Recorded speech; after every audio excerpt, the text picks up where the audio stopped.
நான் சொன்ன 5000-6000 வருஷத்துக்கு முன்னாடி அந்த வளர்ச்சி போக்கில் வந்து நாம வளர்ச்சி உச்சத்தில் குறிப்பா தோழர் சொன்ன மாதிரி சுந்தரபாண்டியன் காலகட்டத்தில் உலகத்திலே பணக்கார நாடா இருந்த பாண்டிய நாடு. 13ஆம் நூற்றாண்டுல உலகத்துல மிகப்பெரிய பணக்கார நாடா இருந்தது பாண்டிய நாடுன்னு வெள்ளக்காரன் எழுதி வச்சிருக்கான். இதையும் வெள்ளக்காரன் சொன்னாதான் நம்மளால கூட ஏத்துப்பான். நம்ம சொன்னா பாண்டி இருந்தா அவங்க எங்கேயோ சும்மா அவங்க கில்லி பிரிந்து விளையாண்டுருந்தான் அவங்களாம் ஒரு ஆளான்ற லெவலில் தான் நம்ம மூலையில இருக்கு. அவரை எழுதி வச்சிருக்கான் உலகத்திலே பணக்காரன்.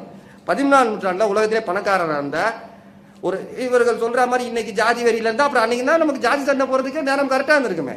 எப்படி நம்ம வந்து உலகத்துல பணக்கார நாடா வல்லரசு நாடாலாம் இருந்திருக்க முடியும்? அப்ப நம்ம கிட்ட ஒரு பெரிய ஒற்றுமையோ ஒருங்கிணைப்போ இருந்திருந்தானே. அப்ப 14ஆம் நூற்றாண்டுல ஒரு பெரிய ஒற்றுமையும் ஒருங்கிணைப்பும் இருந்து உலகத்திலே ஒரு மிகப்பெரிய வல்லரசா பணக்கார நாடா இருந்த தமிழ்நாடு பாண்டிய நாடு தமிழ்நாடு. ஏன்னா அப்ப சோழ நாட்டெல்லாம் இல்ல, அதெல்லாம் ஏற்கனவே பாப்பா அழிச்சிட்டான்.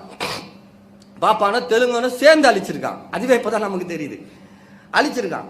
அழிச்ச உடனே சரி பாண்டிய நாடு இருக்கு உலகத்திலே இப்பதான் இருக்கு. அப்படி 14ஆம் நூற்றாண்டுல இருந்தது. அப்படியே 14ஆம் நூற்றாண்டுல மாறுது.